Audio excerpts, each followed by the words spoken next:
I asked you to come on to tackle our biggest questions for every eliminated playoff team that, hopefully their fans aren't that have recovered from their postseason losses. I figured we could begin with alphabetical order. And so I'll throw it to you. What is your biggest question for the Atlanta Hawks entering this offseason? I think it's kind of two, but they're related. It's how do they rebalance this roster a little bit as far as the cap sheet goes, but not downgrading too much in talent. I thought it was very interesting that Travis Schlenk, it's funny because people made fun of him a little bit because the quote that was pulled was, we're going to try to upgrade the roster. And I was like, isn't that your job every off season? But the real picture was when he said, we stood pat and we probably shouldn't have. We were okay with the status quo, and we probably should have been more aggressive. And I think what's happened is now it sounds great to use all that cap space a couple of years ago as they did, and I think in general they used it well. But then you do extensions for Kevin Huerter, Clint Capella, and then the big one for Trae Young, which kicks in next year, which is likely to be the so-called supermax extension for him. That's gets into a tricky spot because now all of a sudden you're very, very expensive for a team that barely made it through the play-in. So that's where you got to start to figure out where are we going, because DeAndre Hunter's up next and all that. So I'm very curious to see how do you rebalance while not going so crazy with your cap and tax payment.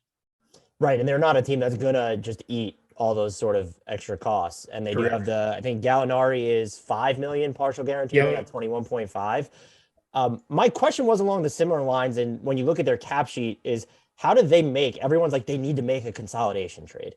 And that comes down to sort of rebalancing the roster where it doesn't feel like their defense struggled a lot this year. It was good to close the season. It's tough to read into what happens when you close the season, but their live ball defense in particular was just bad this year. And you have DeAndre Hunter probably skewed more towards disappointment than someone who made progress. But sort of like after him and Clint Capella, you have DeLon Wright, you could bring him back. But like, how do you retinker with this roster to make it better defensively? And I think it's easy for me to sit here, anyone to sit here, and I'm guilty of this doing all the time. Oh, they need to make a consolidation trade. For who? For what? When you just look at this market of who could become available, I think the name that gets thrown out a bunch is Jeremy Grant. That's not someone you consolidate into, in my book. Like, you're not looking to trade John Collins and stuff for Jeremy Grant. Like, that doesn't make any sense. And so that's some of the real challenges of this roster is, can they add more defense given their flexibility? And if you think you need to make a consolidation trade, because I look at the front line immediately. I think John Collins is still wildly underrated. But between him, Clint Capella, I love Onyeka Okongwu. I love me some Jalen Johnson too. Like, he played in some small ball lineups this year. I just don't know what you necessarily do, especially knowing you can't stand pat, because we just saw what happens when you stand pat. Yeah, it's funny because I think you have to have some really honest conversations in that front office as you're sitting down and mapping this out of who are we? Are we the team that made it to these finals? Are we the team that barely made it into the playoffs? Or are we somewhere in between that? Like, and that's probably where the truth lies, right? They're probably not quite as bad as they looked this year, and they're probably not as good as making these finals. But then it becomes, where are we going? This is clearly Trae Young's team, right? There's no question about that. You paid him. I know right now people are beating him up because like you can't win with a guy like that and all this stuff. Well, I mean, you can. You just got to get the right guys around him. We've seen teams win with guys like Trae Young before, and clearly they think they can, because otherwise they would not have paid him the way they did. But I think what really becomes kind of the question now is, who are those right guys around him? Do you have some of them already? Yeah, probably. I think John Collins is one of them. I'm with you. I've loved John Collins. I'm not a big college basketball guy. I'm the guy who flies in conference tournament week, and then is like, I make all my pronouncements from there through the tournament and generally look like an idiot, right? But I fell in love with John Collins because I was just like, this guy's got a nice 15-foot jump shot. His form looks like it'll extend out to the three-point line. He rebounds. We year over year, it's been proven that's the one skill that definitely translates to the NBA is rebounding. And like, I was like, this guy's just going to be good. And then got to the league and all those things, it's one of the rare times I was like absolutely right on somebody who got picked, outside of the top 5. So I really like him. I find myself looking at, I'm like, boy, I like a lot of these guys. So one thing it's funny saying consolidation trade, figure it out, all this stuff. I hope they don't go too far and go crazy making moves, because I think a lot of it is like it was for a lot of teams this year: better health, less games missed due to COVID stuff, and you're probably right back, kind of in the mix in the middle of the East playoff picture versus being a true top tier team, but they're better than they looked last year. So just don't go crazy trying to well, we got to tear it all down and reset and rebuild, because I think that's going too far. I'm totally with you, and I'm also just curious as to like maybe I'm way off here, but it feels like you could move Clint Capella and improve the roster more so than upgrade from John Collins. And that's what's tough for me to wrap my head around, because Collins all of a sudden was thrust in this role where he couldn't be the primary screener once you had Capella, and he adapted to it. The way he moves off the ball, a little bit of a floor game shooting. I know Clint Capella is better defensively, but he feels like the player that would be easier to replace, as much as I hate to say it. And I also just don't know, who are you getting if you're featuring either of them in a trade? And I don't want to talk about this scenario too much because we will get to this team in particular. But like, are you one of the people that falls into the camp of like Clint Capella, build out the package from there and go after Rudy Gobert, and that does enough for you? Or do you still sort of fall into some of the same problems you have, where Rudy Gobert's a generational rim protector and defender? He's an upgrade from Clint Capella, clearly, but like, you're not, while acquiring Rudy Gobert, like, you're still not addressing some of your live ball defensive issues on the perimeter. Yeah, so there's a lot to unpack there. I think the first part I would say is I'm with you with I would keep Collins over Capella too. And I think there is almost a sense of, well, what Collins does as a 4 is very replaceable. You can replace it with a smaller player, bigger minutes for DeAndre Hunter, whatever. I think what gets overlooked, and I think this is what has maybe been forgotten from the prior playoff run, was he actually showed he can handle some small ball 5 minutes in that run to the East Finals. More on second units, like you can get away with downsizing there. He's not somebody you're going to plug in against starters, playing small ball 5, because he'll just get taken advantage of. But I do think I would build that out. And I do wonder if you could build that package, Capella and something, Hunter, Herder stuff. Yeah, for Gobert. I don't hate that idea, because it's two things. One, I think we've seen Rudy Gobert can be pretty good as a roll man and as a lob threat around the rim. Trae Young he's more than willing to throw those passes, more so than the Utah guards have been. I also think it's the upgrade defensively is just so massive. You just got to be cautious. I wouldn't want to sacrifice too much of my wing depth to go get that, because I think that's the single hardest thing to find is quality wing depth in the league right now. You can find bigs, you can find guards. It's just those true wings that can kind of play on both ends. That's where you can get yourself in trouble. But Atlanta's dealing from a little bit of a position of strength there, because you've got Bogdanovich, Hunter, and Herder, who are all pretty good, that you could move in, and you still have DeLon Wright that you can bring back. And I think they could get more mileage out of Wright and Young playing together than they did this year. I would like to see that as a combo, because that also allows Trae Young to work a little bit more off ball, and I think he can be a pretty dangerous weapon. I think this is just for Atlanta. It's now, you had your good playoff experience, you had your rough bounce back year. Now it's growing from there and growing into whatever you're going to be as kind of your fully formed version of this iteration of the team. The 8 minutes on the team are up, but you mentioned something that I wanted to throw to you really quickly. Do you think that the players that are on this team will allow Trae Young to be off the ball next season? And it feels like this will be the third consecutive offseason in which we're wondering whether that happens. And Nate McMillan, I think, mentioned something about it in the exit interview. I think you could get better personnel so that you could move Trae Young off the ball, but this doesn't necessarily feel like a case of they have Bogdanovich, even Kevin Herter, and DeLon Wright. Like, that's enough. It's just, it doesn't feel like they tried it, whether that's coaching or Trae Young's, functional proclivities. I don't know, but I'm just curious to see, are they going to do anything with a move or a transaction in terms of adding players, or is this just, we have to commit to it next season to try it?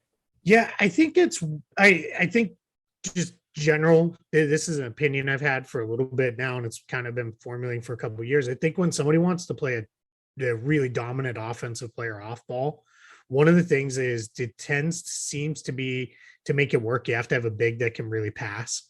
because that's generally how you open up a lot of that stuff. He pulls the other big away, and that just opens up that screening action, removes that clutter as a player tries to work themselves open. Atlanta doesn't really have that, but I think you can still get there. You just have to be really deliberate about the way you're going to design those sets and actions to do that. And I think you could get a lot out of, hey, use Trae Young as a screener for a guy like Herter, because then you're stressing the defense there, because Herter's a really good shooter, or Bogdanovich, because if you switch it and he gets a smaller guy, he'll just take that guy down, back him down, and shoot the jumper over top of him.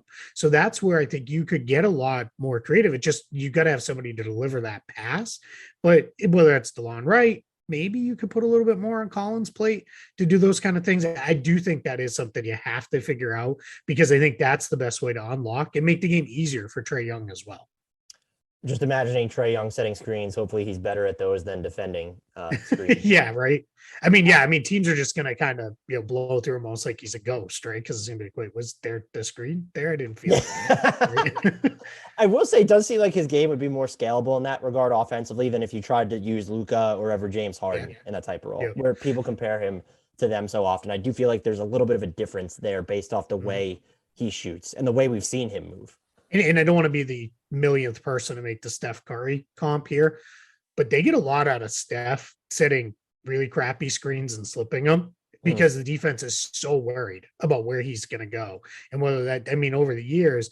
But again, that's with Draymond facilitating from the top, where it's, he's setting those for Klay Thompson. And now if you're the defense, it's like, well, we're in a crappy spot either way on this, because we straight switch it, Thompson's going to shoot over, Curry gets the advantageous matchup and those things. But that's where I do think you can get a little bit more of that stuff, just more than Trae Young handling the ball 40 feet from the basket into yet another pick and roll. Like, just get a little bit more creative with your offense to find some more variance. In true Hard Knocks form, we're already a couple minutes over on the first team. I imagine this next team, both of us are going to have some variation of the same question, but the Brooklyn Nets, what is your biggest question for them? For me, it's, can they build a quality roster with depth, with proven playoff performers around Durant and Irving? And they clearly have fallen short on that. I think 2 years in a row. Yes, I realize they were, Kevin Durant having a smaller shoe size away from, maybe making the NBA finals and all those things. But it's this past year that really came to light. And I don't have a ton of interest in, revisiting why they were without, guys. We all know what that is. But the reality is, yes, Kyrie Irving is not going to miss games due to being unvaccinated next season, most likely, but he is going to miss time. The reality is he's always hurt. Stuff. Yeah, there's just something. Stuff with him. Yeah. Yep. Kevin Durant. Now, I think if you get 60 to 65 games out of Kevin Durant going forward, the rest of his career, that's probably the top out maximum. And quite frankly, probably should be at this point, because you need him ready to go come playoff time. And I think he was worn down in that first round series. So they got to find ways to add good quality depth around that. And then the second, but biggest thing is, what in the world happens with Ben Simmons?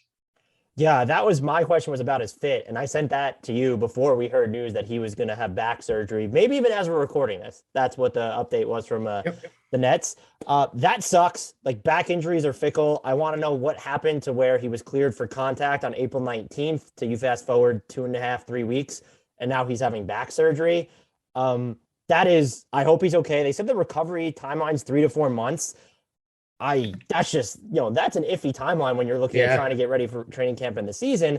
So you have that to consider. And that makes your point all the more important, because if he's not ready, if he's not at full strength, if you're expecting him to miss games, depth becomes all the more important. And so they will have Seth Curry going into next year. Hopefully Joe Harris is healthy.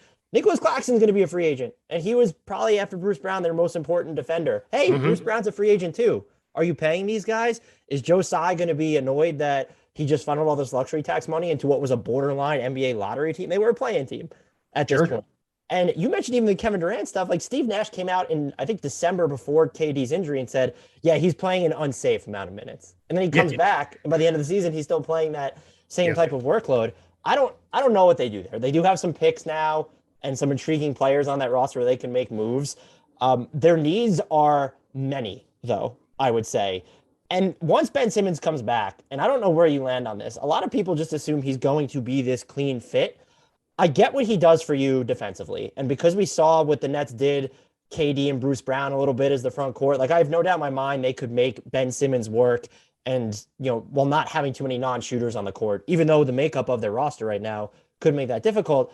I don't see it on offense as much as other people do. I know Ben Simmons did dunker spot stuff in Philly. Does he want to do that all the time? Are you taking the ball out of Kevin Durant and Kyrie's hands so that Ben Simmons can have it in transition? Maybe sure, but in the half court, no. And we've always mentioned, and I was a proponent of when he was in Philly, why not use him as the screener more? It was something that seldom happened. So we don't know how good he is at it. And when it did happen, the numbers on it have not been pretty. So I just don't actually think that he's like this. Defensively, sure, he will be a game changer for them. I mean, anyone who plays defense will be a game changer for them after watching that first round series. But I don't know that I see it being like this happy-go-lucky, hunky-dory offensive fit. Maybe they figure it out, but it does feel like something that could take time. I completely agree. And that's where this is lost time now, because 4 months, and I'm going to go with the longer timeline because just given the history here, that's not quite the beginning of training camp, but it's pretty close. And that's my guess is that's 4 months before it's like really start getting back on the court and doing their stuff. And we know teams will get together end of August, beginning of September. That's when they'll start scrimmaging and that kind of stuff. And that's when you really, you informally start to build all those things. And you said a lot of stuff that I'm completely there with you on. Is I keep hearing this, well, they're going to put him at 5. He didn't even want to play the 4. And now all of a sudden he's going to be at 5. Like, after back problems and everything else. And I don't care, people could say the game's, soft now and all that stuff. Your 5 still needs to bang bodies, whether that's inside as a rim protector, that's, screening and all that other stuff. I've never seen him set a good screen in my life. Like it's never happened, right? Like I can't, like, so all this stuff of like, he's going to be this reinvented player.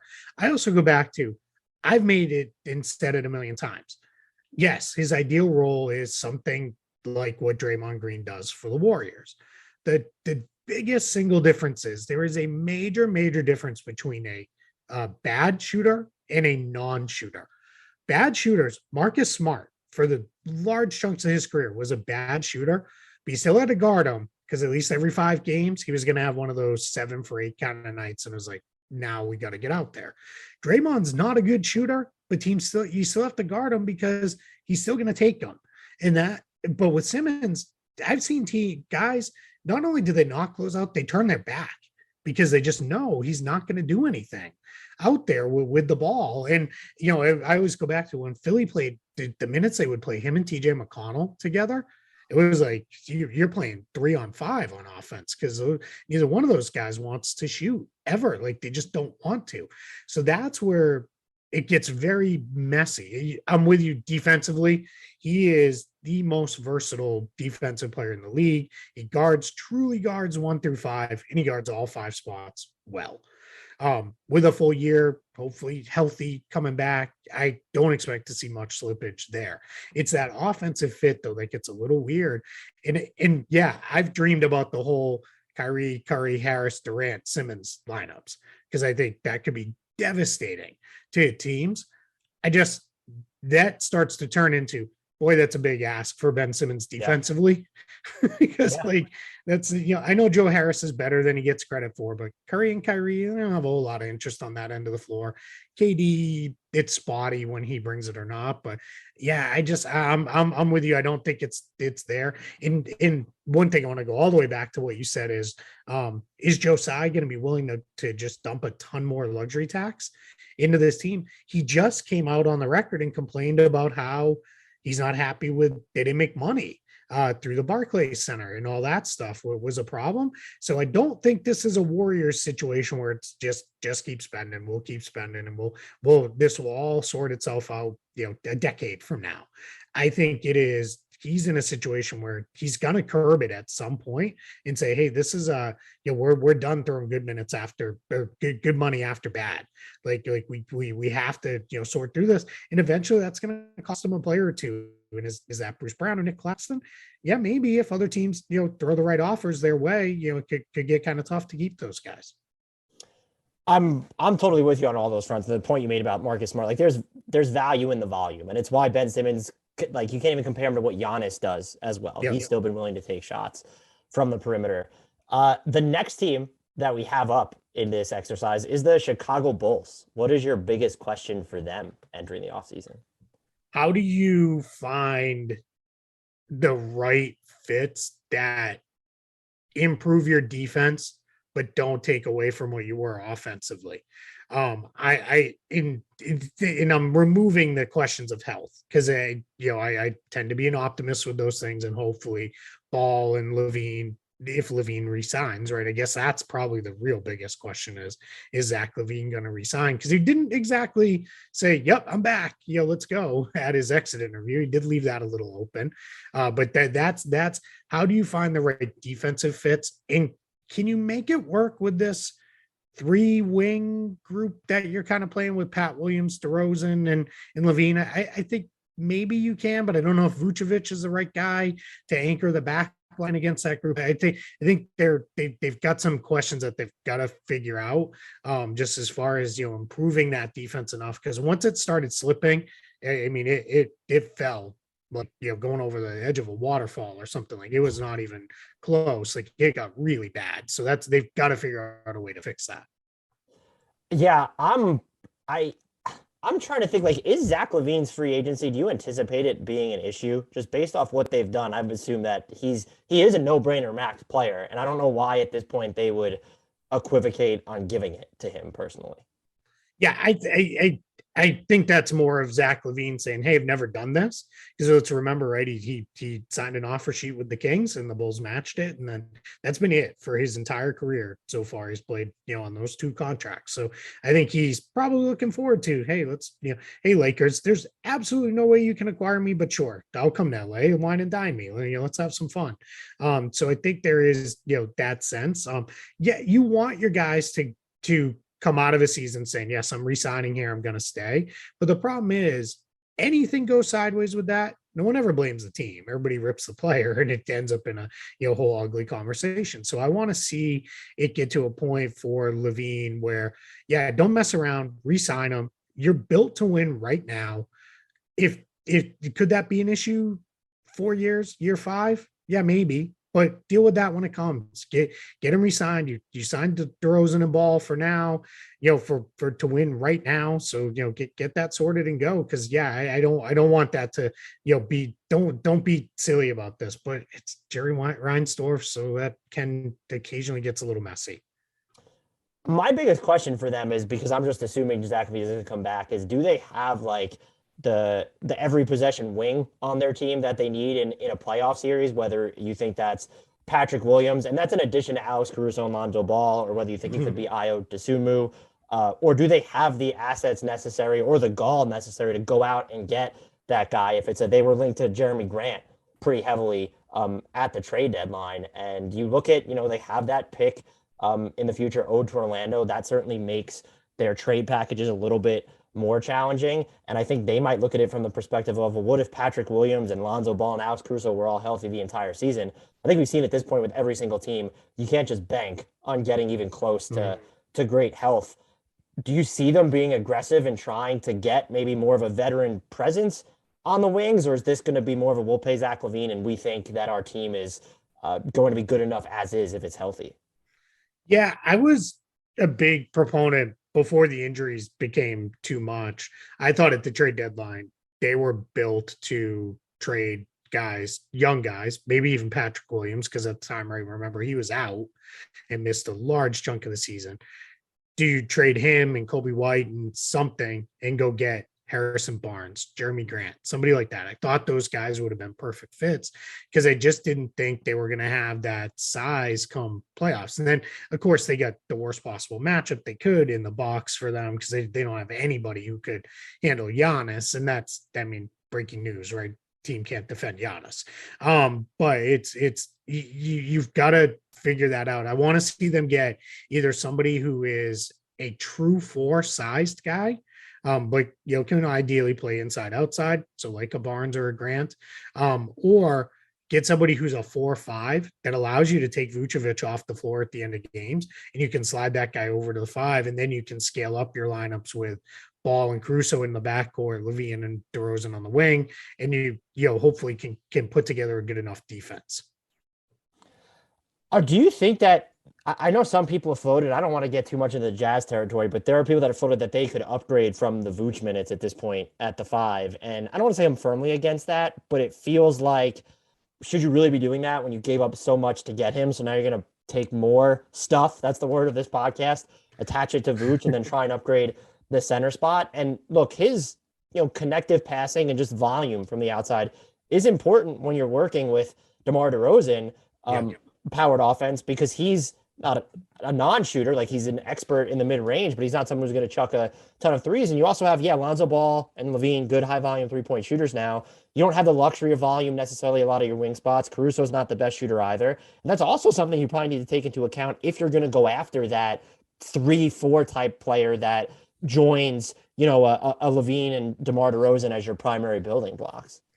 Yeah, that was why I thought of like Barnes as like the perfect fit, because one, he's arguably as plug and play a guy as there is in the league, because you just put him in, you're going to play the 3 or the 4 and play defense like you do, and then he's used to playing in star centric teams where he's the third guy. So I don't really worry too much about. I tend to look at it as, you could fit a guy like that. And Jeremy Grant, I'm a little less sure of, because he clearly wants to be very involved. He wants to have the ball a lot. So yeah, but the Vooch, that whole Vooch Gobert trade talk stuff that's out there, I don't love Gobert for this team like I do some other teams, just because I think now you've got kind of 2 non 3-point shooters in your opening group at least. You're probably best with Caruso. Now you're looking at 3. That starts to get real messy. You're going to really struggle, I think, to put together the best kind of offense you can with a setup like that. So I don't love that trade, because it's also going to cost you more than just Vooch. It's going to cost you something else to go get that. And that's that. What is that something else? That becomes a major question as well. I will be curious to see, and they look like on the sheet that I'm using that they have enough room or wiggle room below the apron this year to use their full non-taxpayers mid-level. Maybe it gets a little bit tight after Zach LaVine's new deal. It'll be close. Mm-hmm. I'm just wondering, based off the free agent market and how little like cap space beyond the mid-level is available, if they can use that to get appreciably better. But you also go through the list of most likely free agents, and it's like, all right, well, who is that guy? And it's this year's free agency class, like, I just don't see that guy. And that makes it even more challenging, because it almost feels like they have to go the route of acquiring a wing via trade rather than hoping that free agency is enough. Yeah. Or you have to really bank that Patrick Williams is that guy, and that he's going to, come in and be there. And then maybe what you do is you go get I'm just throwing random names out here, but a Pat Connaughton type, or a Daniel House, or somebody who can fill in minutes just in case Williams doesn't pop like that. Or could they be a team that says, what, we're gonna go with we'll look at a guy like Kyle Anderson, who can play the 3 and the 4, and we can fit him in, and he's used to coming off the bench, and he can do a lot of different stuff. Or they already went down this road, but they're a different guy now than he was before, but like an Otto Porter Jr. type. That's somebody we could make work. I think that ship has probably sailed on Porter's side, but those are the things I think you got to get a little bit creative with there. And then finding a better quality backup for Vooch, I think, is also important. Yeah. You're not going to spend a ton of money on that, but just somebody who can give you 10, 15 minutes a night. Because if you overextend Vooch in the regular season, he's just not going to have enough left come playoffs. Trust me, I live in Orlando. I saw that up close and personal 2 years in a row. And you typically can get serviceable big man help on the cheap. And I mean, I don't know, like, when you look at the available centers this year, there's no one that necessarily stands out as like, I like the idea of a Nick Claxton or a Mitchell Robinson. Mitchell Robinson specifically is more of a rim runner type behind Vooch, but you're not spending, let's just say he costs the mid-level. Like, that's not the resource that you should be funneling your mid-level into. Exactly. Yeah, no, I'm looking more minimum, or, if you give $7 million or your mid-level to a guy, then you have $3 million of it left, and give that to, a backup, center. Like even if it was somebody like JaVale McGee or somebody like that, I think just, you can get by with that for 10, 15 minutes a night and you're good. And then that position is just handled and you don't have to worry about it. Or you do it by get a 4 or 5, but that's really hard to find because especially you're not getting that in free agency, not with just the mid-level available. No, not at all. Yeah. Our next team, the Denver Nuggets. What is your biggest question? And is it why are the spreadsheets choosing the MVP winners? No, that's funny. Yeah. Oh man, we could do a whole, we could use a whole 8 minutes on that, but I won't. The awards discourse is just terrible, and it's LeBron James made it worse by saying that tweet that said that Ja is basically too good to improve. I don't know if that was one of the most asinine. I know that killed me because it's like, man, all you're doing is just starting fights that didn't need to be started. Hashtag get LeBron back in the playoffs so we don't have to deal with his person. Right, exactly. Yeah. Get him back on a zero dark 30 mode. Yeah. And shut his Twitter down again. All right, so this one's really like this sounds super simple and maybe a little dumb, but can you get healthy and get Marion Porter Jr. back on track? Because if you can, you've got everything you need. They are going to slot right in as one of the top Western Conference teams. It takes a lot off Jokic's plate. I'll say this: if Porter and Murray are back, Denver is a better team. Jokic may be a better player with less stats because it's just going to get spread around more. It's going to look, and people are going to be like, see, this guy was not that good. Look, they're better with these guys back. And there'll be a whole stupid discourse that comes along. They're better with better players. Right. Shocking. What a surprise. But that's it for me because they don't have a ton of flexibility to do a lot move wise. They're going to be in the tax most likely. So it's all stuff around the edges for them rotationally, and probably bringing back a couple guys. But if you bring back a guy like Austin Rivers and he is your 5th guard instead of your 3rd guard, you're probably pretty good. You're probably in pretty good shape. So that's where I think for the Nuggets, I want to see them just kind of get their guys back. Like can you get them back healthy, reincorporated in the offense, in defense, and just go? Because I think they've got everything that they need to be a really, really good team.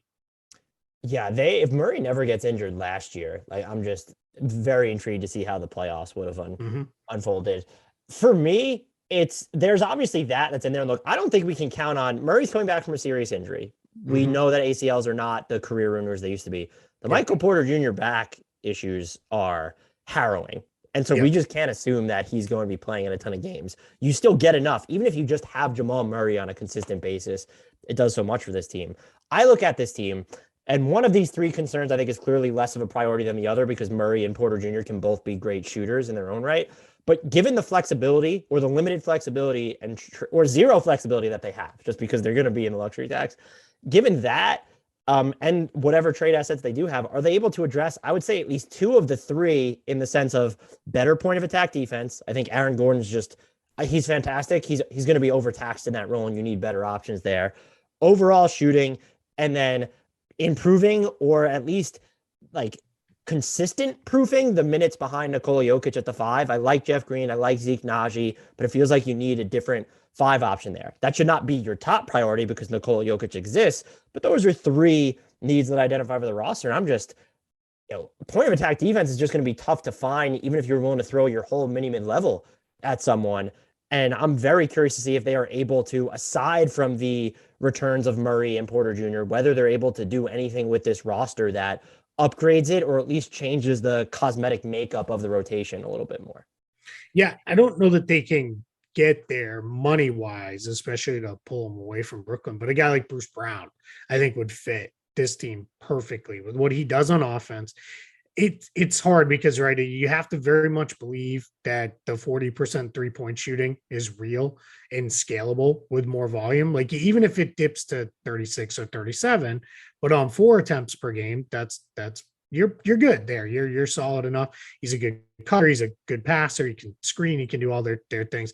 I think in a way he becomes their new Gary Harris, which oddly enough, free agent, if you could, if you want to go that route, and Gary Harris is like, I'm willing to come back, but problem is they're only going to have the mid level. And that's probably not enough to do a lot there. So and you can't really work a sign and trade because you're going to be over the tax apron, so you're not even allowed. And even if you get under, it just gets very messy. So that's where I start to look at, if you're banking on Porter making it to 55 to 60 games, which I think would be pretty good.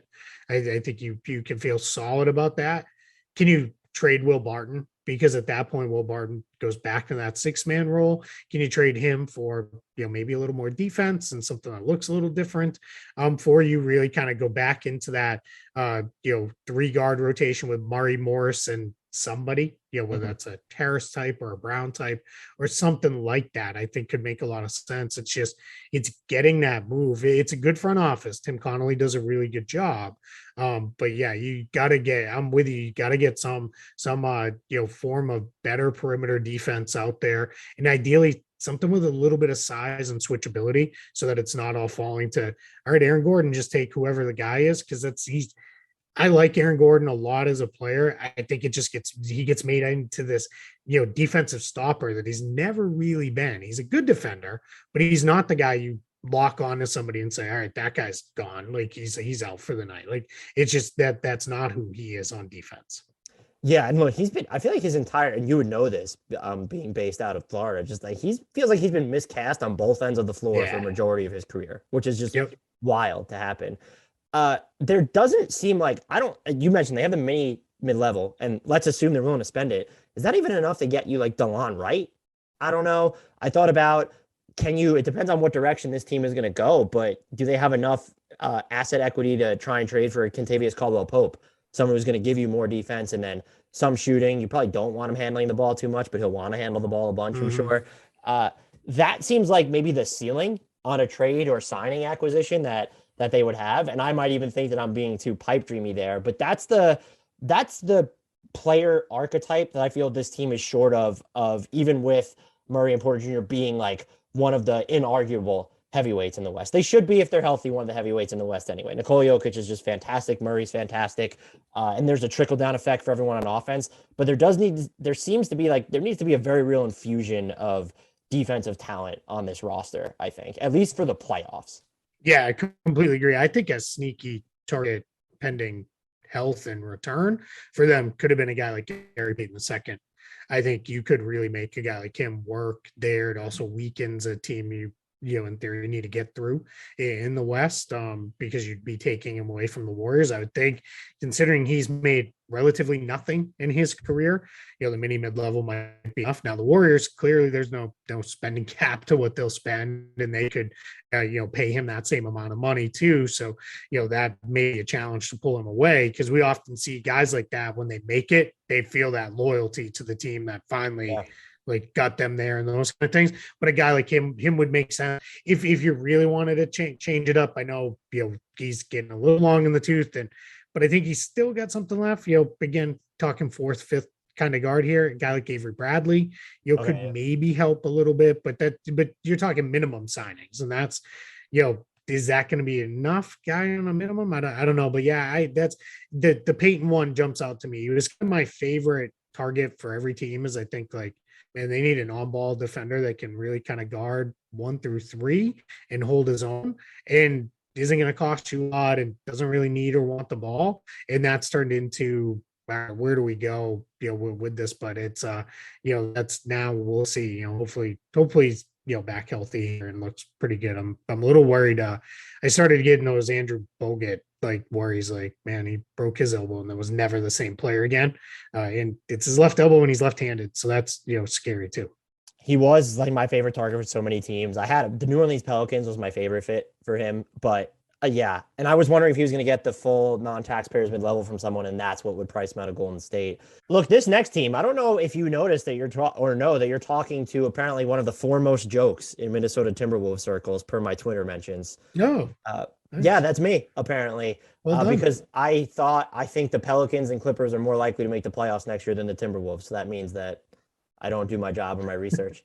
What's your biggest question for the Minnesota Timberwolves, though, heading into the offseason?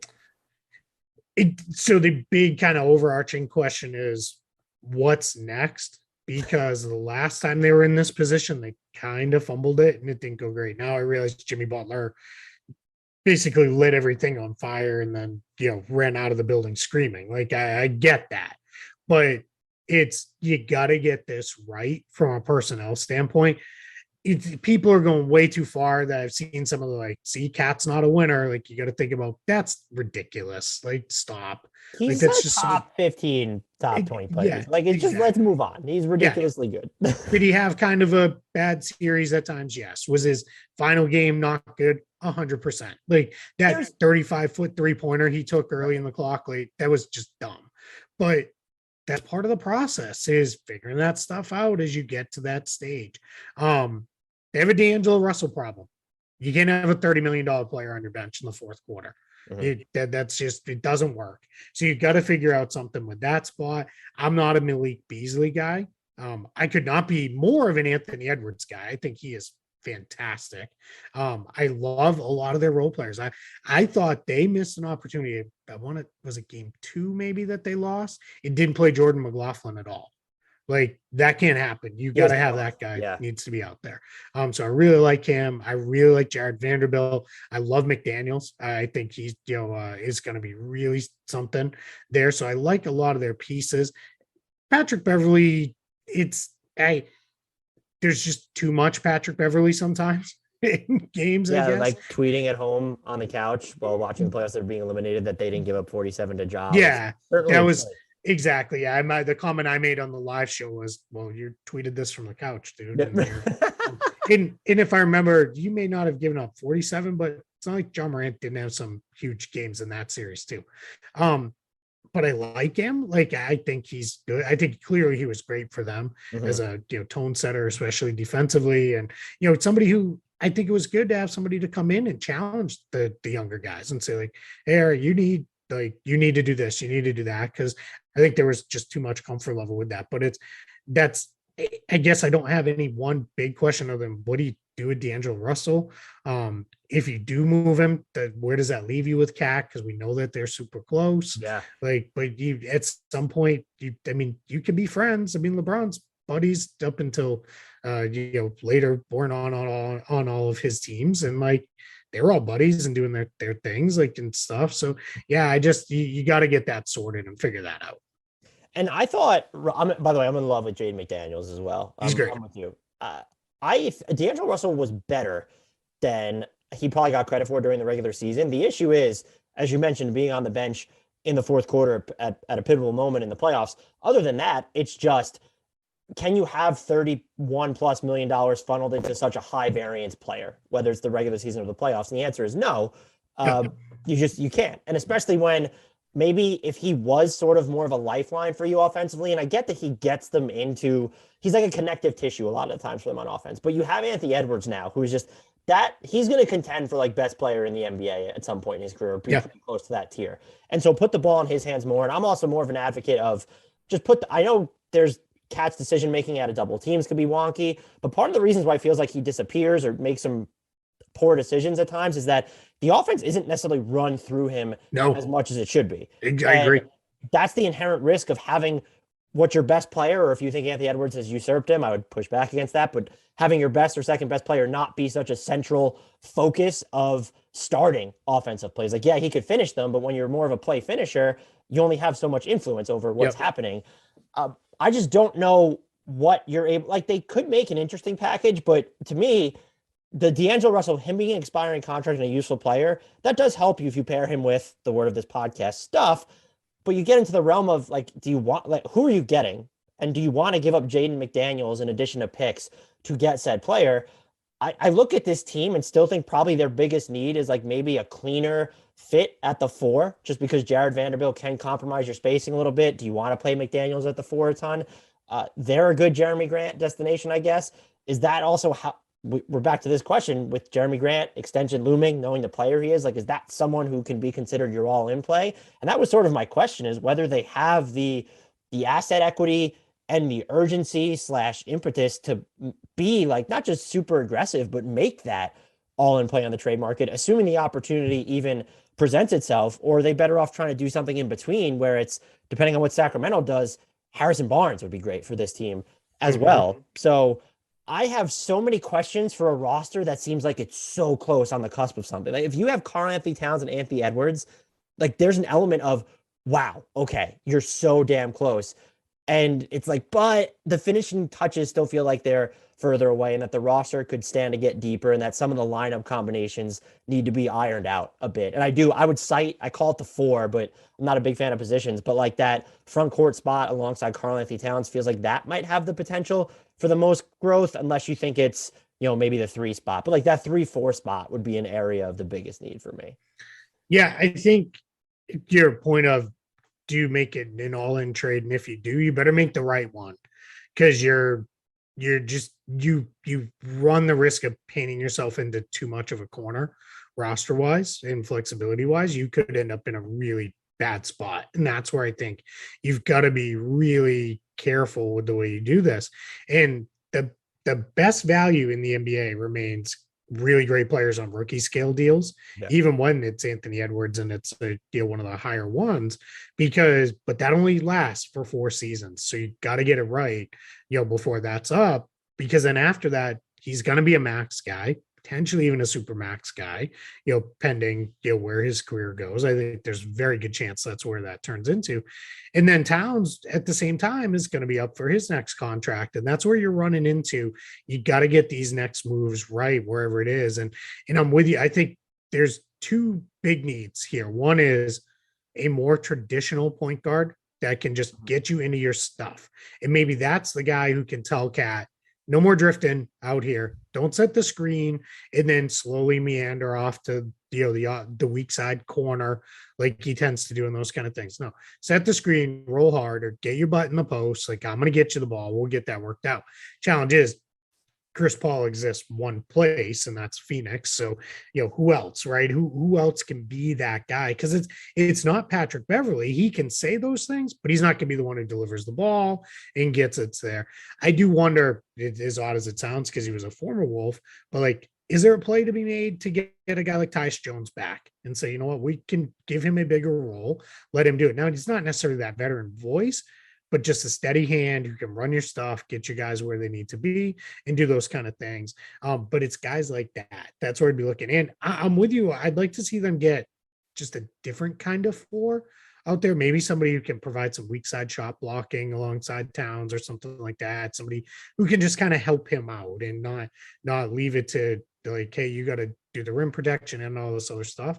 And then that would allow Vanderbilt to go into like that kind of super sub big role where it's like, just come in and play with a crap ton of energy, run all over the place and make stuff happen.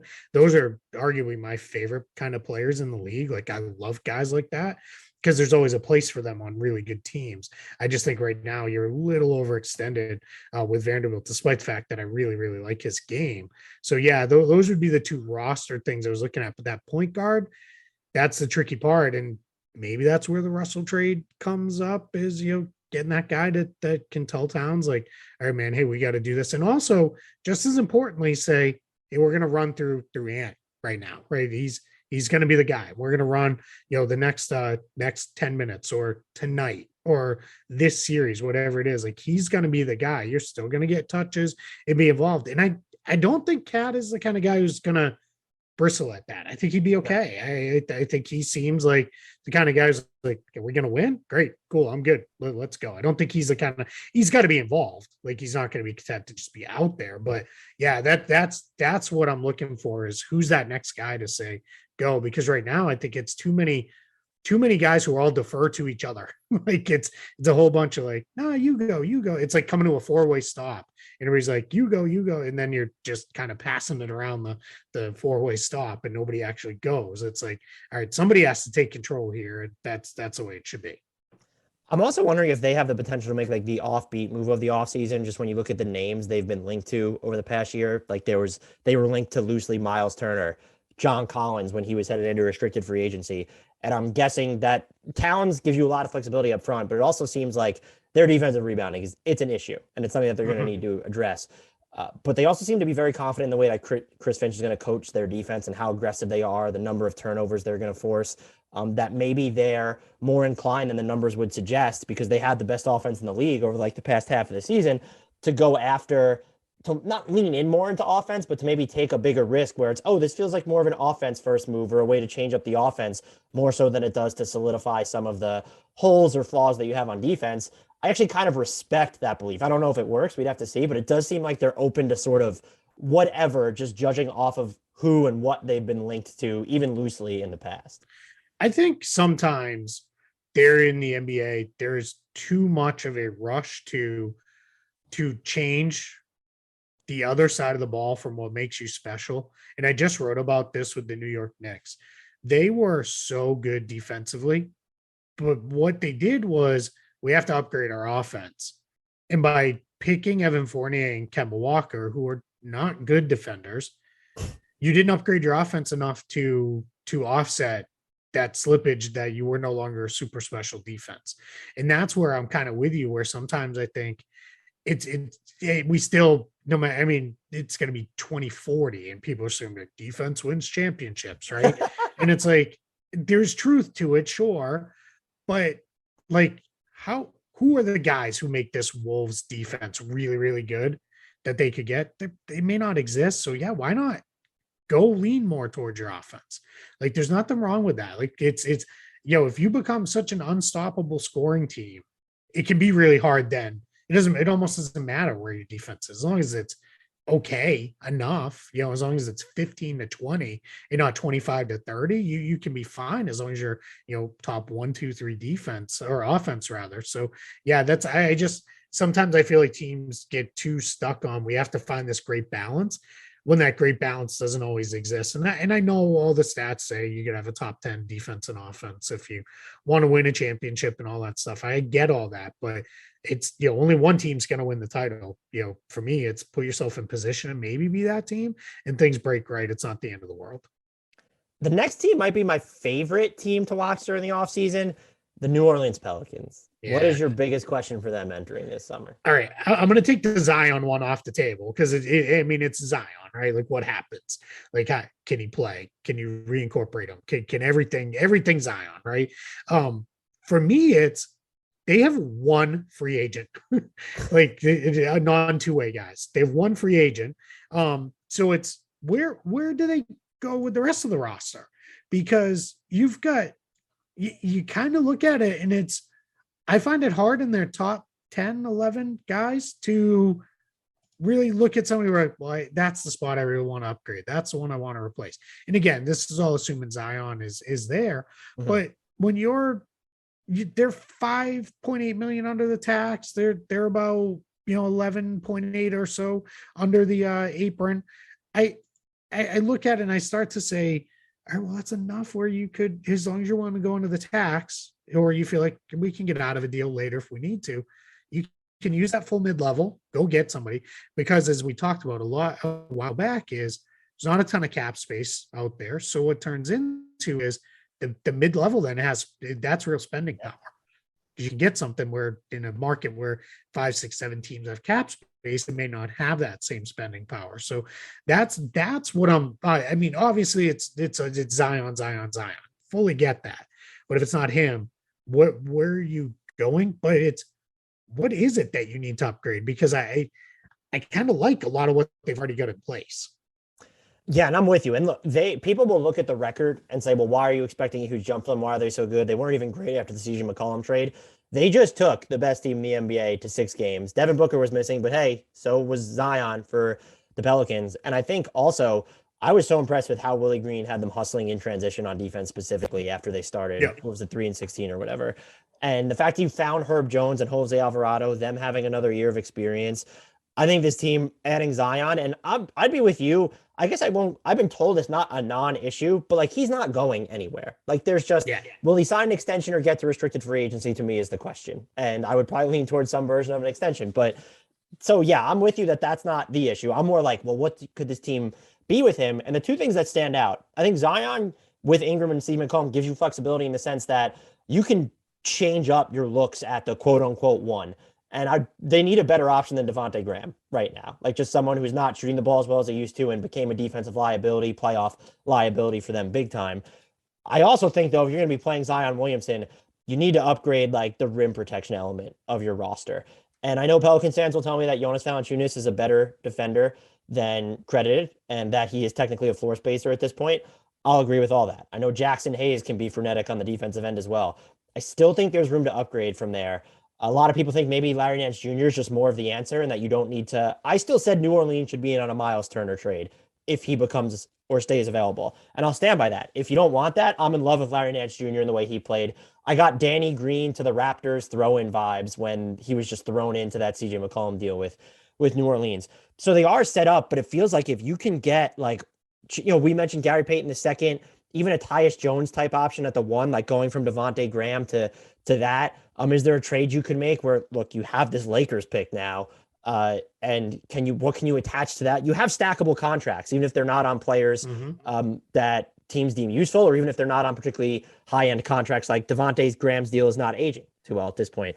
So there are assets that they have and avenues to explore, and it feels like making an addition at that level, where if it's a Tyus Jones or if Gary Payton II's okay, or if you're able to make a trade to improve your rim protection, or even just having another rim protective body on the roster to choose from, this could be like, I know the West is going to be hellacious next year, but this still feels like with a Zion, they could have top 5 in the league potential, top 5 in the conference potential. And that then leads me to believe, and given who they were linked to last summer when we all made fun of them for whiffing on Kyle Lowry and Chris Paul, it just feels like they're going to default to a sense of urgency, especially after that CJ McCollum trade. And I'm absolutely 100% unequivocally here for it. I'm with you on all but one thing you said. I actually think Devontae Graham in the 6-man scoring guard role can be pretty good. I think he's a little overmatched when you need a lot more out of him.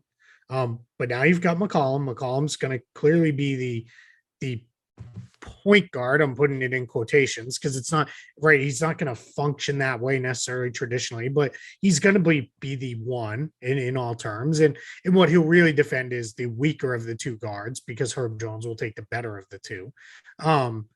But you've got more than enough playmaking with Zion and Brandon Ingram on the floor. I think Herb Jones, that's probably the next thing. Everybody's focused on the shooting. I want to see him maybe take a Mikal Bridges-like approach where can get 3-4 assists per game, just off of the short roll and making, plays just kind of the probably not secondary, but like tertiary attacks, like, driving as the defense is scrambled and those kind of things. I mean, I'm with you. Miles Turner next to Zion fit seems like the ideal world, right, for everybody, because he blocks shots, he shoots with range, he does all that stuff. How you get there, I don't know, but yeah, I'm with you too, where there's a lot of different things they can do. They've kind of that Garrett Temple contract that just kind of sitting there it's not really part of the rotation. I know he's a respected veteran in their locker room and all that, but now you've got CJ McCollum, you've got Valanciunas, you've got guys who can handle that part of it. You would hope so. Is that where you go? And the other thing, them snagging Nance in that deal was like, really? Like I even right. Remember when that all kind of came down? It was like they're getting McCollum, and it was like, all right, I kind of don't hate this idea. And then when it was like later, it was like they're also getting Nance. I was like, wait, now I love this for New Orleans. Like, and then you've got that Lakers pick sitting out there. Like, what if you have lottery luck and that ends up a top 3 or 4 pick in this draft? You don't even need to use it. If you're the Pelicans, you could turn around and trade it, right? And say, no, I want player X, Y, and Z, because you've got those stackable deals. Then you can get there to go get a $20-30 million player with relative ease. So, I mean, as much as it looked bad early, like there, and that's also something you said too, Willie Green, getting this group to just play and they could have very easily said, this sucks. It's all gone sideways. Zion isn't playing. Forget it. We're done. But just playing night after night, playing hard, getting after it.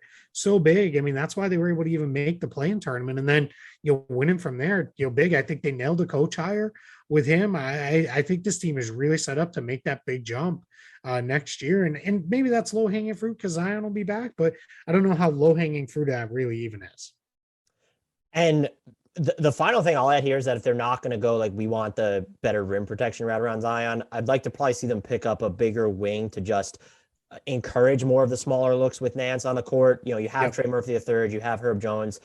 Is this a team that could take a flyer on, if he's healthy? TJ Warren might just be interesting to help facilitate those type of units. That would not be, I prefer the rim protection route.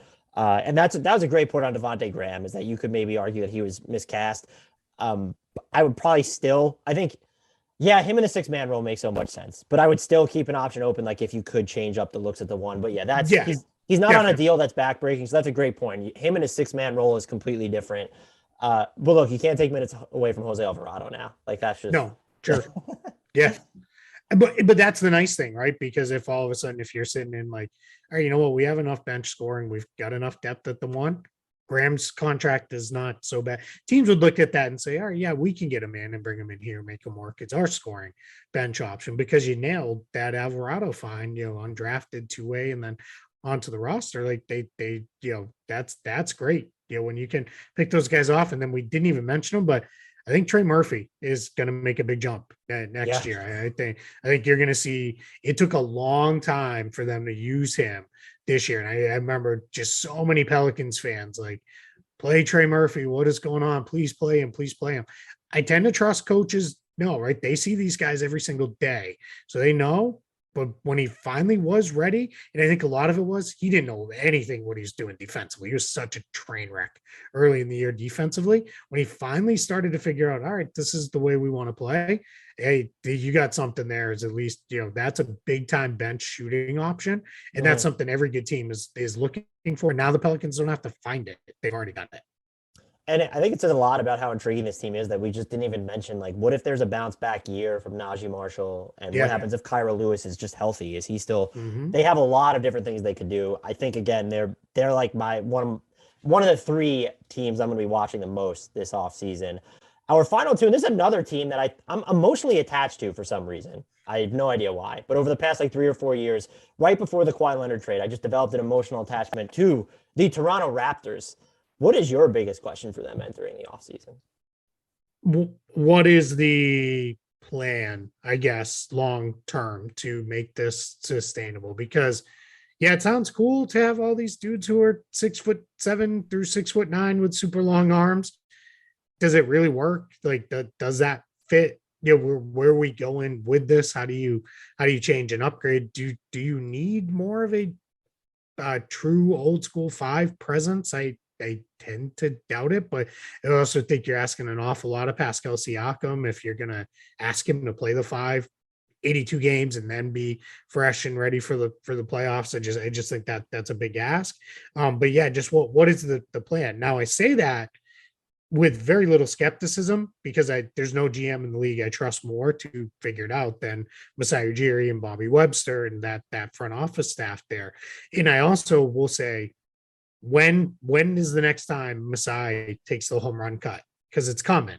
We know it's coming. He's building, he's stacking pieces. It's coming. I don't know that it's this off season, but it's coming and it's coming soon. He is gonna, nobody will go for it all more than he will. Like he has that cachet to do it, and knowing if he misses, well, that's all right. We'll just retool around it and figure it out after. So, but it's coming. There's gonna be somebody who's gonna pop and he's gonna go get him. That's that the way you phrase it. I should rephrase my question, which was, what is the barrier most separating them from becoming a fringe title contender or re-entering that fold? I had shooting more of another half court initiator because they clearly need that, or is it the Raptors' desire to even bust through that barrier for the time being to where they might be content? Let's see if Scotty Barnes can become that half court initiator still. We have Pascal Siakam, we have Fred VanVleet. Precious Achiuwa came along during the middle of the season after not starting the year all that well. We still have Gary Trent Jr. They're a very good team. They were just top 5 in the Eastern Conference, and they could very well be just as high, if not better than that, next season without doing anything wholesale to the roster. I still would like to see them. I don't think they need a traditional big with the way that their roster is built right now. They are my least favorite, or among my least favorite, Rudy Gobert destinations. Yeah, I don't like that idea either. I'm with you. I would like to see them add at least more dependable shooting, or like I said, it does feel like having just Siakam and Fred VanVleet as your primary half-court options with asking, I think it was great experience in the regular season that Scotty Barnes was running some crunch time sets. You can try and extend OG Anunoby and Gary Trent Jr. Off the dribble. I still think they need, like, even if it's just someone to come off the bench to serve as that role, because it doesn't look like they believe it's Malachi Flynn. It feels someone along those lines would make doesn't have to be a star, but it feels like someone along those lines would make all the difference in the world for a team that is just already terrifying. Yeah, that top 5 there is really good. They've got to firm up their depth going into next year because it's just not good. Like that killed them in the first round because once Van Vliet was hobbled and then out, and then Trent being kind of more or less kind of out for a little bit, you really that got exposed. The depth is just not there. So yeah, figure that depth part of it out and go, because that top 5. It's funny too because for a long time I was like, oh gee, man, that's the guy. There's no way they could ever move him. Now I'm like, is he the guy who goes? Because you've got Scotty Barnes. Like, I'll quick aside on Scotty Barnes. So I don't live very far from Montverde Academy, so I pop over there when I can to check that team out. I saw him and I was like, holy crap, this dude he's going to be an NBA player. When he was still in high school, because you could just see it. It's like this guy, he just got it. He was so damn competitive, at that level. And that's a team that, I mean, I don't say this, with a lack of respect, but they could beat a lot of low level Division I college teams as a high school team because they're just that good. I mean, and that's not like the whole, like, could Kentucky beat the worst NBA team, like stuff that goes on. Why I feel confident saying that is every kid from Montverde goes on to play high level Division I basketball.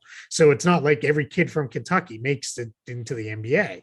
But that's a whole other thing. But you could just see it. I saw it with him right away. Like, and I was a little surprised that they went with him as their pick. I was so high and still am on Jalen Suggs, but I am too. Really made the right decision. Yeah, I really like Suggs, but they made the right decision. He just fits what they're trying to build there. So yeah, get your depth sorted while kind of keeping everything ready to go for whatever the next big move is. I think that's where this is headed.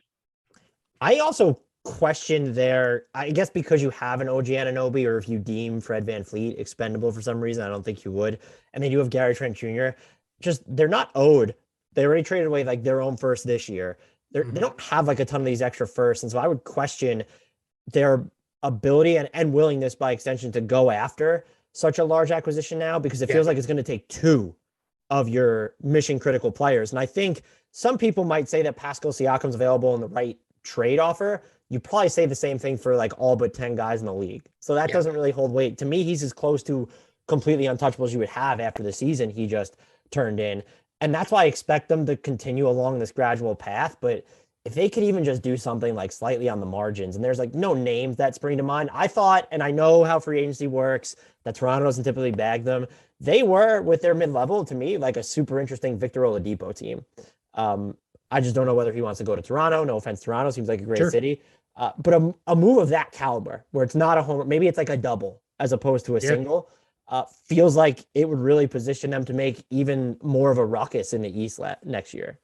Yeah, no, I'm with you. There's a lot of different guys that again, a team that could, pick some guys off maybe and find some stuff. I think they did so well in the draft for a number of years, the back end, and then Van Vliet is, kind of the big find for them. Then there's been some misses in the recent years, like Malachi Flynn hasn't popped the way I think they'd hoped. And that happens, and that's not a, big criticism. Nobody's perfect in the draft, especially when you're picking quite often in the 20s. It's hard to nail all those picks, but it just shows when you don't, those guys don't develop into the assets you want. And then it becomes a little bit harder to make those deals without throwing in one of your big ticket guys, because it's just, those are the guys who carry the value. But yeah, I'm with you. I don't think it's this year, but it's coming eventually. They're going to make that big play, and it'll be probably like it was with Kawhi. It'll be somebody who's not overly interested in being where they're at, and the Raptors will say, you know what, we'll bring you in, and if it's a 1 or 2 year thing, so be it. We'll go compete for a title, and then we'll reset and go after it. I don't think they have any problem with doing it that way. They also obviously need to resign Chris Boucher because to do so would be unforgivable, and I'd be heartbroken. That went without saying. He's going to be a hot free agent, I think. I think there's going to be a lot of teams pushing for him because I think a lot of teams are going to look at like, hey, this guy can, come off your bench, play the 4 or the 5 with range, rim protection. Like I mean, nobody loves bigs that can block shots and shoot more than, everybody in the NBA right now. So, he's definitely, I think going to be a free agent target for a handful of teams. He would be my 2 favorite fits from outside of Toronto were Charlotte. And then I'm not sure if he provides enough shooting now, but if New Orleans is going to go like we don't need to go after this high end route. I'd like Chris Boucher and Zion on the court at the same time. I'll take that frenetic energy all day. Our final team, also probably our most combustible team, I think we would agree, the Utah Jazz. What is your biggest question? I feel mean asking you to limit it to the biggest question because I'm sure we all have dozens upon hundreds upon thousands of questions about the Jazz. Is it time to blow it up? And, does related kind of subset of that is that what Danny Ainge at this point in his NBA life, does he want to do that? Does he want to fully restart again? Just got there. And I know people will say, well, Dwayne Wade is a very, very small minority owner, does not have say over personnel decisions. Like, let's just stop with that. Like, he's not going to be, he may come in and be like, hey, we're trading Donovan Mitchell. Like, I don't think that's good. And Danny Ainge is going to be, yes, we're trading Donovan Mitchell. Like, Danny Ainge is running the show there. But is it time to blow it up? Or do you make one more run at retooling around the Mitchell Gobert combo and go forward that way? I tend to lean more towards the latter. I do think we're going to see them make one more run with trying to rebuild it around them versus really kind of going all in and blowing it up. But I do think part of what that equation will be, it'll be one more run with those 2 guys under a new head coach and then see where it works. So I think Quinn Snyder's done there. I agree with you on Quinn Snyder. I'm just questioning if you're going to make the one more run, why stand basically so pat at the trade deadline? To me, that sort of implied a lack of faith in this core and that some sort of a breakup was inevitable, whatever it was. And I think they're good enough to where as many problems as they had, if you would have made that type of a trade, and I know they would have to trade distant first round picks, 2026 is the first one available for them. The windows in the NBA are just so slim. And this year with the Nuggets and the Clippers sort of out of it, like that arguably would have been the time to do it. And to not do it makes me think that they are going to skew toward wholesale changes. And I knew we were going to have the same question. And I said it to you when you were looking at including Quinn Snyder, just their entire core of Rudy Gobert, Donovan Mitchell, Jordan Clarkson, Bojan Bogdanovic, Mike Conley, Royce O'Neal. If you set the over under of like 2.5 of those guys being gone before next season, would you take the over or the under on that? I would take the over. I just don't know that it's going to be the 2 guys everybody thinks. Like I do think it's so my experience of 20 years basically of Danny Ainge running the team I cover most closely is a lot of almost during those 20 years, I'm sure. Yeah. There is no it's not a sense of loyalty that he lacks, because there is loyalty, but there's no sentimentality. There is no like this. It even less so. He didn't draft any of these guys. He barely signed any of these guys, and he traded for almost none of their main guys. So for him to come in and say, yeah, hey, go, this guy's out of here, go, we're doing this, we're doing that. I mean, that's how he started his Celtics tenure. He came in and the media was like, see you later, Antoine Walker. And everybody's like, wait, what? Like, that's, Antoine Walker. And then, I mean, he did it. This is the guy who I think almost loves that he went and told Red Auerbach, you're crazy for not trading Bird and McHale and extending your window past this. And it's like, that's complete blasphemy in Boston. Like, trade Bird and McHale, like, what are you thinking? But that's just how he thinks. It's all about winning a championship and what puts us closest. So it would not surprise me at all if we're, having a conversation, 4 months from now in the, beginning of training camp about how, like, man, who are these guys in Utah? And they've got, 700 draft picks moving forward. Like, that wouldn't surprise me at all. If that's the direction this goes. I just something tells me they're going to give it one more go with Mitchell and Gobert, but with kind of, if they can, all different pieces around them, because someone will talk themselves into Mike Conley will be better for us. Like, and we need, where we talked about Minnesota.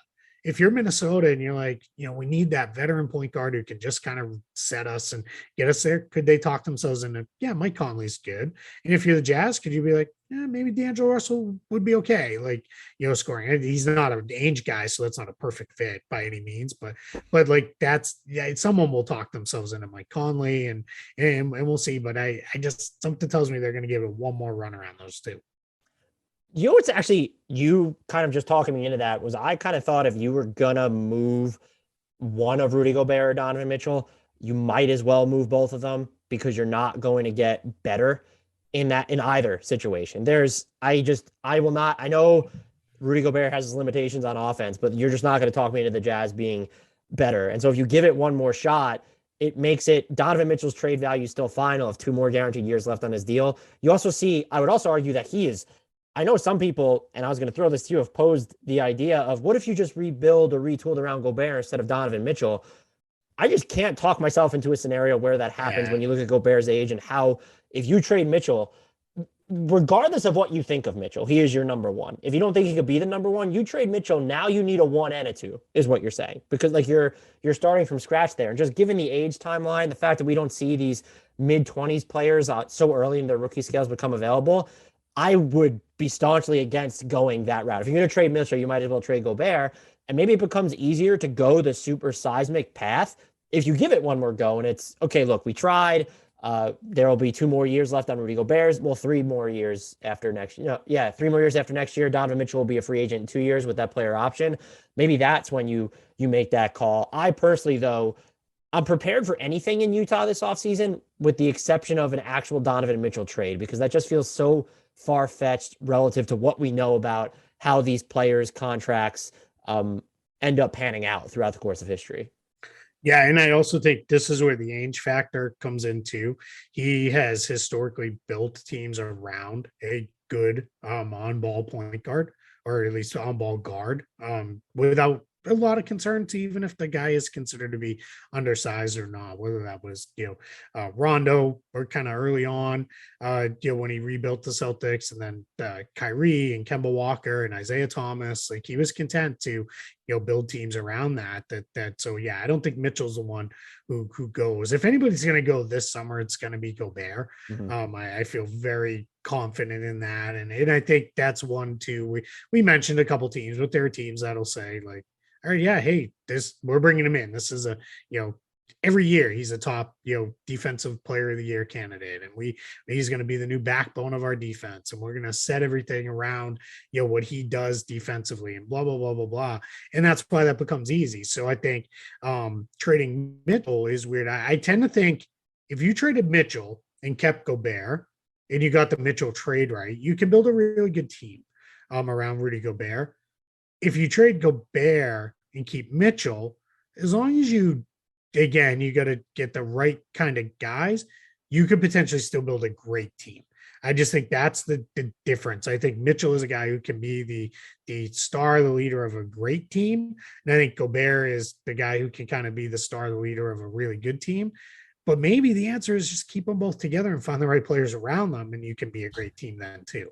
We're running out of time, right? Like it's like you at most, this has 1 more year of shelf life under a new coach, and that's how everything feels fresh and off we go. But if it doesn't work after 1 more year, then it's out, and then you run the risk of now you wasted another year of Mitchell and he's going to be upset, and do you lose him in 2 years? Like that's where you got to balance, what's good for us today versus what's good for us tomorrow versus a year from now versus 2 years from now. That's you got to be looking at all the time horizons. My final question here is just, do you think that Rudy Gobert's contract, where it's basically 4 years and 170 left on it after this year, do you think that adversely impacts his trade value? Just because by seeing a team like the Mavericks link so heavily to him, I'm looking at what the Mavericks' best package is, and it's what this year's pick, 25, 26, whatever it is, and then 2025 and 2027. Do you want those long distance first round picks?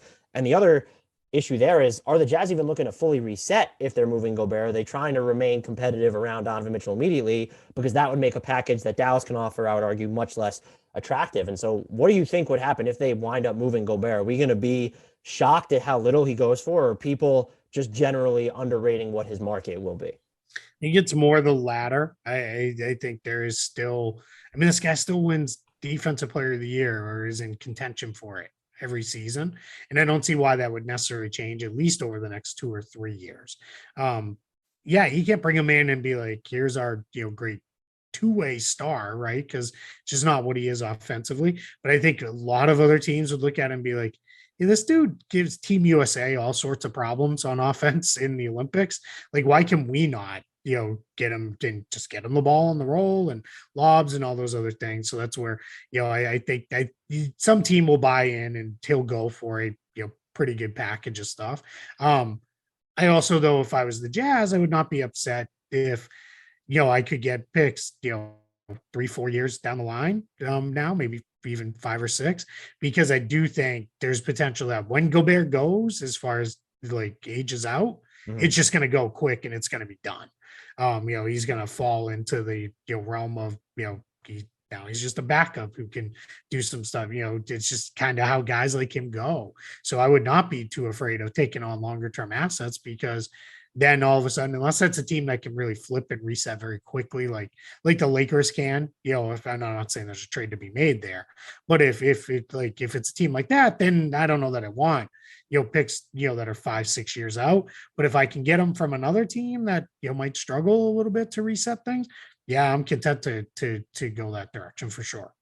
And I guess Danny Ainge would be the type of CEO that would make that deal. I mean, we've seen him prioritize distant picks in the past. Yeah, they'll be mega interesting for the offseason. Keith, thank you so much for giving us 90 plus minutes on this podcast. Are you able to tell our fantastic listeners where they can find you and all the great work that you do? Yeah, you can find me on Twitter at Keith Smith NBA. I'd be forewarned, I tweet a lot. But you can find my written work at Spotrac. We've got right now we've got off-season team outlooks going up pretty much 3-4 a week right now until we'll get there. And then as teams get eliminated from the playoffs, we'll start picking those ones up. We're still working our way through the lottery teams right now.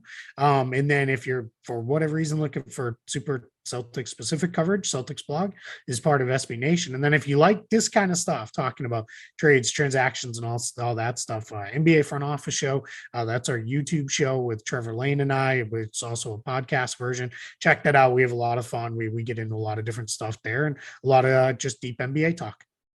I highly recommend following Keith. Ton of followers already, but I love watching you tweet through Celtics games. That's one of my favorite things in the timeline during Celtics games. Keith, thank you so much. And as I'm sure you know by now, I'll be pestering you again in the future. So thanks for giving me so much of your time. I appreciate it. Thanks for having me.